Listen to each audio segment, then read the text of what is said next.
느헤미야 말씀, 느헤미야를 만나게 됩니다. 느헤미야는 지금 앞서서 우리가 만났던 에스라도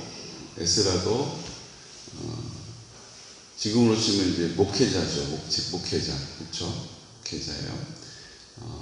왕족이고 또 레위 지파, 레위 반열 사람이고 아론의 핏줄이죠. 그런데 오늘 우리가 만나게 된 이 느헤미야는 지금으로 치면 평신도예요. 평신도. 자기의 삶의 터전이 교회 밖에 있는 분이죠. 그런데 하나님이 그 사람을 들어서 이 마지막 때 하나님의 뜻을 이루는 데에 사용하신다는 거예요. 저분은 목사님이니까 그렇지. 저분은 사명 받았으니까 그렇지. 나는 그냥 세상에서 그냥 주어진 대로 애 키우고 회사 가고 그러고 사는 인생인데, 맞아요. 이게 내가 이 땅에서 하나님이 나를 어떻게 쓰실까, 특별한 믿음의 길을 걸어가지 않는 이상은 늘 제한적일 수밖에 없어요. 근데 오늘 느헤미야 선지자처럼 쓰임 받잖아요. 근데 이분은 평신도라는 게 중요해요. 평신도, 삶의 터전이 교회 밖에 있는데 하나님 손에 붙잡혀서 멋지게 힘있게 쓰임받은 분이거든요. 비전을 받은 사람이고 그 비전을 하나님 앞에서 순종함으로 이루어갔던 사람이에요. 이분은 특별한 사명자가 아니에요. 목회자도 아니에요. 레위 사람도 아니에요. 그런데 하나님 손에 사로잡히니까 하나님 손에 힘있게 쓰임받았다는 것이죠. 그것을 기록하고 있는 것이 느헤미야서거든요. 그러므로 이 느헤미야서를 우리가 볼 때 하나님께서 평신도로서 이 땅을 살아가게 하신 우리 사랑하는 성도님들에게도 동일하게 나타내실 것이라는 것입니다. 비전을 보여주시고 그 비전을 이루어갈 수 있도록 도와주시고 또 그것 가운데 하나님의 능력을 보게 하실 것입니다. 앞서 우리가 살펴본 것처럼 페르시아 왕국 제국이 세워지고 난 이후에 고레스 왕이 있었고요. 캄비세스라고 성경에 안 나와요. 근데 이제 세계사에 보면 그 아들이 캄비세스고 그 밑으로가 이제 다리오 왕이 있었죠. 우리가 지난번 에스라에서는 이제 다리오 왕이 주로 나오잖아요. 그 다음에 이제 아하수에로 왕이 나오고 그 다음에 이제 오늘 나오게 되는 아닥사스다 왕이 나와요. 요게 이제 순서거든요. 요거는 이제 머릿속에 그냥 그런 이름이 있다 정리가 되면 좋아요. 오늘 이제 나오게 되는 아닥사스다 왕하고 그 바로 아버지인 아하수에로 왕은요, 잔인하기가 이를 데가 없는 왕이에요. 아주 뭐만 있으면 그냥 다 그냥 싹 쓸어버리고 뭐만 수에 틀리면 다 죽여버리고, 그러니까 이게 공포 정치를 하는 왕들이거든요. 그러니까 지금 그런 공포 정치를 하는 왕 아닥사스다 왕의 지금 술 맡은 감원장이에요. 지금 여러분들 술 맡은 감원장이라고 그래서 어디 그 웨이터 이렇게 들고 다니면서 또 바텐더 막 술 섞어가지고 막 한 잔 드시죠. 오늘은 뭘 드릴까요? 이거 아니에요, 여러분. 이렇게 얘기하면 느헤미야를 명예훼손죄로 고소당하는 거예요. 느헤미야는 이 술집 종업원이 아니에요. 바텐더 술 따라주는 사람 아니고 왕의 제일 측근이에요. 제일 측근. 왜냐하면 옛날엔 여러분 우리나라도 그랬잖아요. 지밀상궁이라고 하는 음식 하는 사람이 왕에게 최종 음식이 들어가기 전에 뭐해요? 은수저 가지고 찍어보고 그 다음에 심지어는 뭐예요? 아직 왕 입도 안 됐는데 그거 조금씩 먹어봐요. 만들다가 먹으면 소용없어요. 왜요? 그릇에 담은 다음에 무슨 짓 했는지 모르잖아요. 그러니까 최종 왕한테 이제 들어가기 전에 자기 목숨을 걸고 그거를 먹어보는 사람이 있어요. 그 사람은 왕 사람이어야 돼요? 그냥 이리저리 휘둘리는 사람이어야 돼요? 완전히 왕의 수족이어야죠. 그래서 자기 목숨을 걸고 뭐 하는 거예요? 왕 목숨을 그 독극물에서부터 지켜줘야죠. 그 역할을 누가 하는 거예요? 느헤미야가 그 일을 하는 사람인 거예요. 옛날에는 땅이 물이 깊이 우물을 파도 얼마나 파겠어요. 지금같이 할 수가 없고, 그쪽 지역은 석회암 지역이에요. 그러니까 물이 뿌옇고 텁텁해서 마실 수가 없는 거예요. 그러니까 어떻게 해요? 물을 떠다 놓고 그 석회 가루가 쫙 가라앉으면 그 위에 물만 살짝 떠먹을 수 있는데, 그마저도 음용하기는 어려운 물이죠. 뿌연 물이죠. 그러니까 어떻게 해요? 그거를 포도주로 담그는 거예요. 그래서 예수님도 술 마시지 않았냐, 예수님도 술을 즐겼다, 그게 아니고 그 당시에는 그렇게 하지 않으면 물을 마실 수가 없는 거예요. 그러니까 이게 물 마시는 것과 같은 거예요. 뭐 할 때, 음식 먹을 때도 그거 마시고, 또 뭐 얘기 나눌 때도 따르고 마시고 마실 게 없는 거예요. 그거 이렇게 떠서 먹는 거죠. 그러니까 이제 주로 먹는 것을 뭐 하는 거예요? 왕이 드시는 것을 중간에서 검수하는 역할이 느헤미야의 역할이었어요.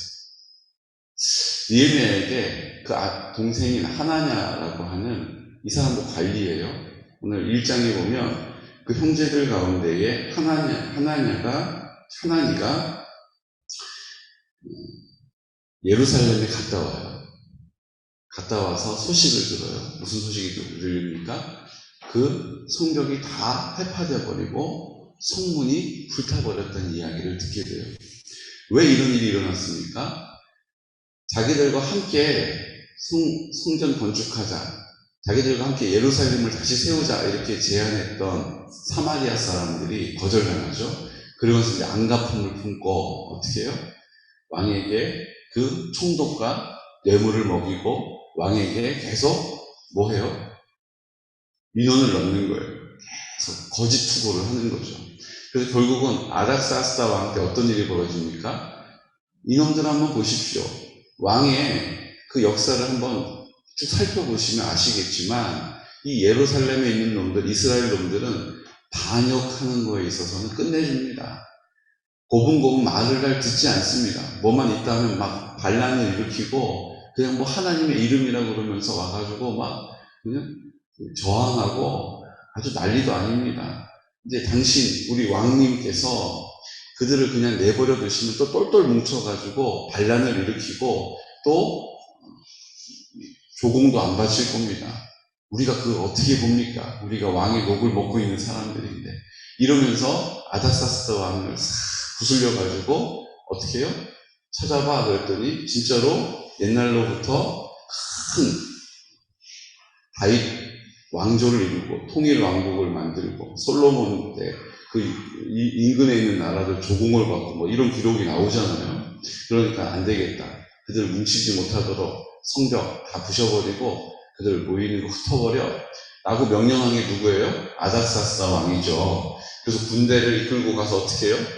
그나마 짓고 있었던 성벽도 다 무너뜨려버리고 성문도 다 불태워버리고 그냥 성전 하나만 덜러덩 있는 거예요, 지금.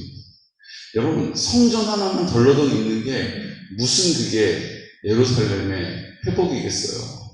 하나님의 뜻이 지금 안 이루어지고 있는 거예요. 근데 그 하나님의 뜻이 안 이루어지고 있다는 소식을 듣자 다른 사람들은 아유 어떻게 딱하다 할 수 없지 뭐. 그렇게 공사가 중단된 지가 14년이나 지났어요.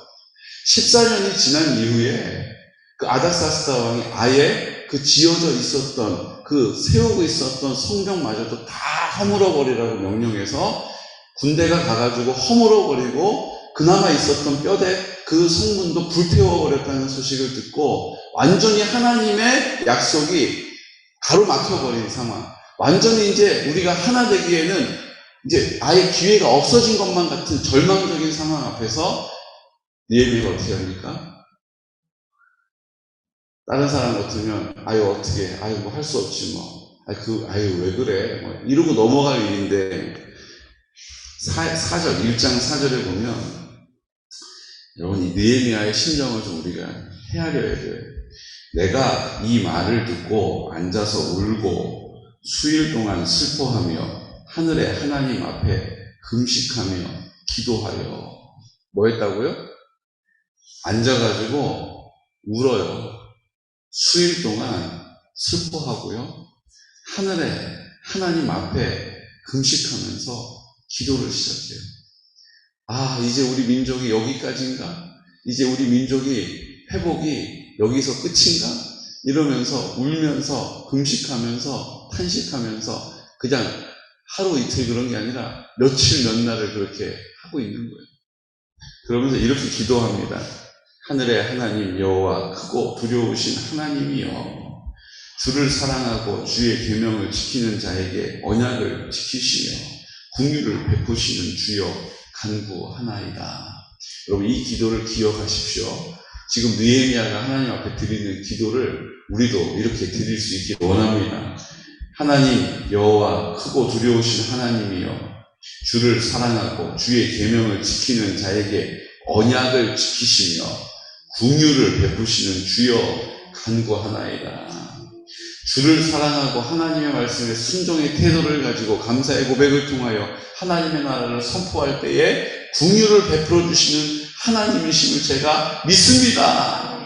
하나님은 그런 하나님이십니다라고 하나님의 마음을 뭐 하는 거예요? 입을 열어서 선포하는 거예요. 내가 원하는 거, 내가 바라는 거 하는 게 아니고 하나님이 어떤 분이신지를 정확하게 뭐 하는 거예요? 하나님이 날 사랑하시죠. 하나님이 나와 함께 하시죠. 그 하나님의 뜻에 순종하는 사람은 하나님이 긍휼을 베풀어 주시는 분이신 것을 제가 반드시 그렇게 하신다는 것을 믿습니다. 라고 기도를 시작하는 거예요. 여러분, 이 기도가 능력이 있습니다. 이 기도가 힘이 있어요. 그리고 나서 어떻게 합니까? 계속 그렇게 기도하는 거예요. 그때 하나님께서 하나님의 때에 하나님의 일을 이루세요. 그게 오늘 우리가 만나게 되는 느헤미야의 말씀이에요. 술을 들고 오는데 얼굴에 수심이 가득한 거예요. 여러분, 이 일은요, 죽고 못 사는 일입니다. 왜요? 왕의 목숨을 지켜주는 사람인데 그 음식을, 술을 갖고 들어오는 사람 표정이 어두워요. 왕이 마음이 어떻겠어요? 저는 뭐지? 저는 뭐가 걱정이 있는 거지? 저는 왜 저렇게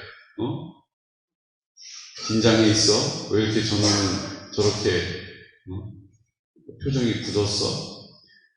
왕이 걱정이 돼야 안 돼요? 왕이 걱정이 되잖아요. 그러니까 왕 앞에서는 수심 어린 얼굴을 하면 안 돼요. 항상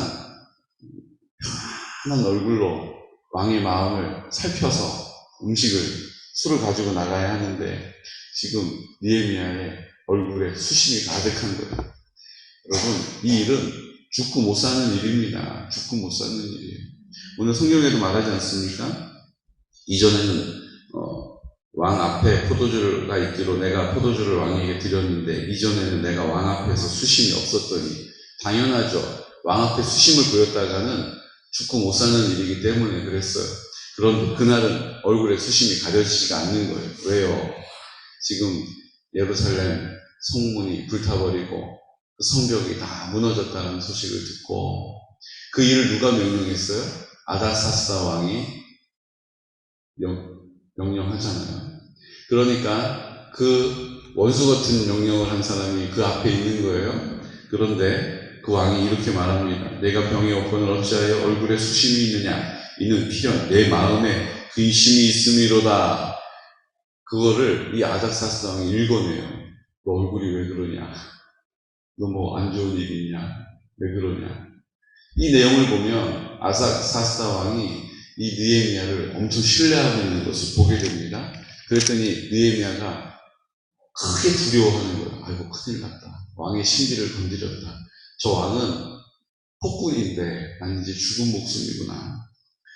그리고 어떻게 합니까? 3절에 왕께 대답하되 왕은 만세수를 하옵소서. 내 조상들의 묘실이 있는 성읍이 이제까지 황폐하고 성문이 불탔사오니 내가 어찌 얼굴에 수심이 없사오리까? 라고 말해요. 왕이 명령해가지고 예루살렘 지금 그나마 했던 성벽도 다 무너지고 성문은 불탔다는 거 제가 듣고 이럽니다. 이렇게 하면 왕이 어때요? 나 때문에 그랬다고? 이렇게 되잖아요. 그러니까 지금 무슨 말을 해요? 내 조상들의 묘실이 있는 성읍. 다들 그 당시에는 지금도 마찬가지 아닙니까? 우리 조상들을 정말로 중요하게 여기죠. 조상들에게 잘해야 된다고 생각하죠. 그러니까 우리의 조상들이 있는 묘실이 다 불탔습니다 라고 하는 말을 꺼내요. 그랬더니 왕이 이렇게 얘기합니다. 그러면 내가 무엇을 원하느냐 하기로. 이게 지금 왕에게 그런 얼굴을 비치면 안 되는데 그런 얼굴을 비춰서 이제 왕에게 진노를 살 수밖에 없는 상황에서 어떻게 대답했어요? 묘실이, 우리 조상들이 묘실이 있는 그 성읍이 다 불탔다는 얘기를 제가 들었습니다. 그것 때문에 제가 마음에 좀 안 좋았습니다. 이렇게 대답해요. 그랬더니 아닥사스다 왕이 어떻게 해요? 하나님이 그 마음을 감동시키셔서 그게 나랑 무슨 상관이냐 그리고 저놈을 당장 가둬라 이러지 않고 뭐 했어요? 내가 무엇을 원하느냐라고 다시 물어요. 여러분 이게 기회이지만 위기였는데 이게 기회가 됐지만 이 기회를 또 내가 잘 사용하지 않으면 어떻게 돼요? 지금 그것을 명령한 아닥사스 왕 앞에서 당신이 명령한 것 때문에 내가 이렇게 됐다라고 들리는 순간 왕의 마음을 또 건드린 거잖아요. 그러니까 이 일에 대해서 어떻게 합니까? 내가 곧 하늘의 하나님께 묵도하고 왕이 내가 너한테 뭘 해주기를 원하냐라고 물어보자 이것을 아싸 기회다 이러면서 그냥 나 원하는 걸 얘기하지 않고 어떻게 해요? 하나님 아버지께 묵도했다는, 기도했다는. 여러분 중요한 자리, 중요한 만남이 있을 때 그냥 우리가 내가 하던 대로 나 할 수 있는 만큼 하는 것이 아니라 하나님을 신뢰하는 믿음을 고백하시기를 축복합니다. 오늘 느헤미야가 그 말을 하기에 앞서서 어떻게 해요?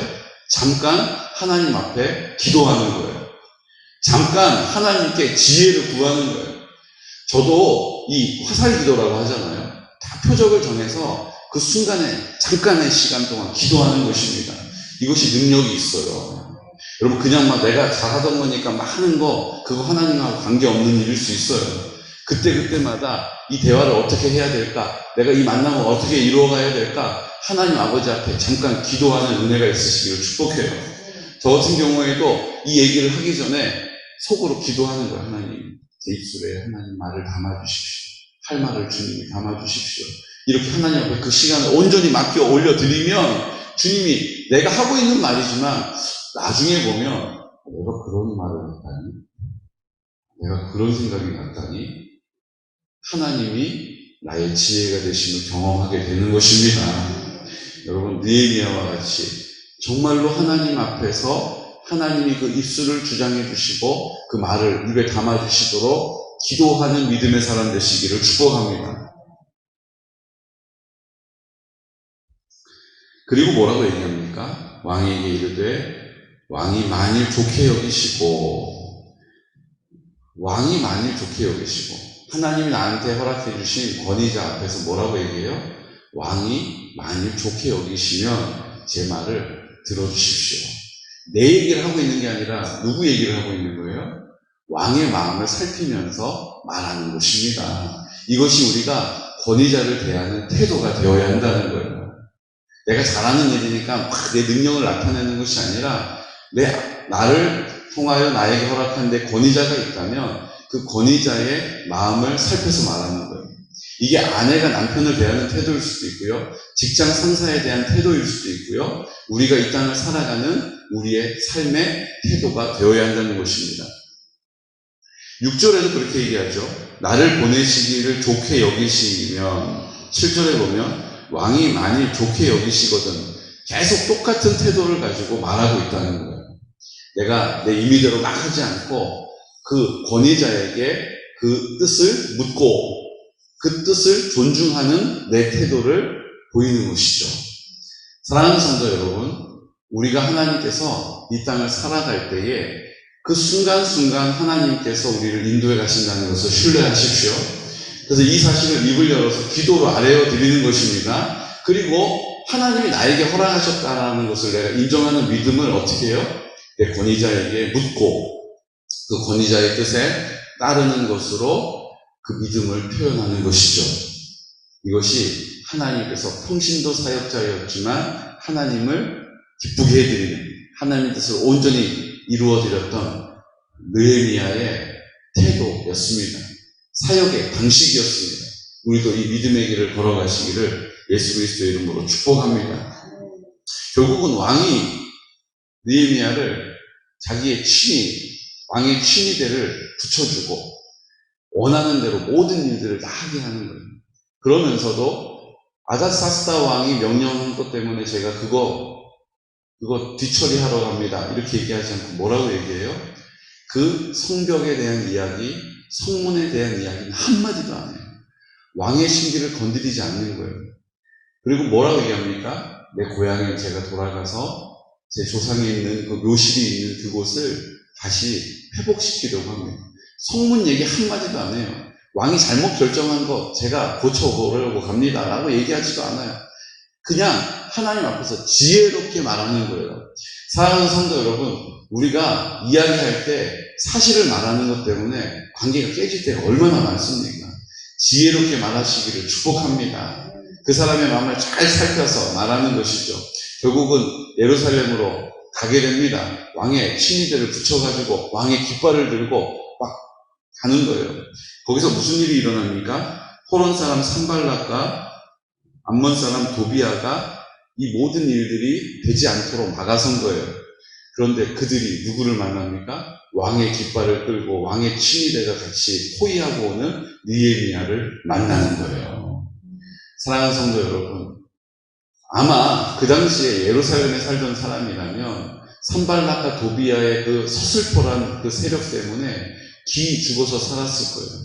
그리고 그들은 막 떵떵거리고 살았을 거예요. 그 충독을 매수해가지고 권력을 잡았을 거예요. 빽이 없는 이스라엘 백성들, 그 권력의 빽을 갖고 있는 산발락과 도비아. 그런데 하나님이 어떻게 하세요? 그 상황을 한꺼번에 뒤집어 버리시는 거예요. 한꺼번에 뒤집어 버리시는 거예요. 역전시켜 버리시는 것입니다. 최고의 빽이 느헤미야가 온 거예요.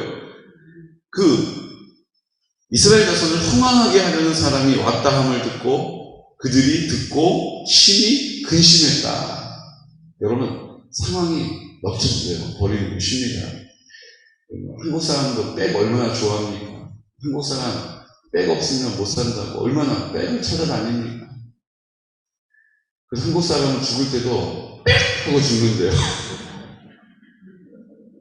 여러분, 빽이 없다고 근심할 필요 없어요. 하나님이 하시면 그 모든 상황이 역전되어 버리는 것입니다. 나 빽이 없는 사람, 하나님이 나의 빽이심을 기억하십시오. 주님이 우리의 든든한 빽이십니다. 손 넓은 하겠습니다. 주님이 나의 든든한 빽이 되십니다. 이 시간 다 같이 기도드릴 때 주님, 오늘 느헤미야를 만났습니다. 느헤미야가 하나님 아버지의 마음을 가진 사람이라 그 성벽과 성문이 무너지고 불탔다는 것을 듣고 몇 날 며칠을 울면서 금식하면서 또 하나님 아버지 앞에 그 문제를 가지고 씨름했습니다. 주님이 느헤미야에게 하나님의 때에 왕의 눈을 들어서 왕의 마음을 부드럽게 하셔서 또 느헤미야 하나님의 뜻을 따르겠다라고 결정했던 그 느헤미야의 입술을 여셔서 하나님의 일을 하나하나 이루어가시는 보게 됩니다. 주님, 그 가운데 우리가 좋은 태도를 가지고 하나님 아버지 앞에 하나님이 그 역사의 주관자이심을 믿는 믿음으로 입을 열어 기도하며 하나님의 뜻을 받들게 하여 주시고, 우리는 이 땅에 빽이 없습니다. 하지만 우리의 가장 든든한 빽이 되시는 주님, 그 주님 아버지 앞에 나오는 인생 되게 하여 주시옵소서. 우리 공동체를 회복시키는 데에 느헤미야와 같이 우리가 쓰임받기를 원합니다라고 이 시간 우리 걸어가신 성결한 다음 세대를 세우는 일과 우리 어르신들에게 복음을 선포하여 전하는 일들, 하나님 우리 지체들을 위하여 우리 지역을 위하여 이 시간 나사렛 예수 그리스도의 이름으로 선포하면서 기도드리겠습니다. 주여 주여 주여.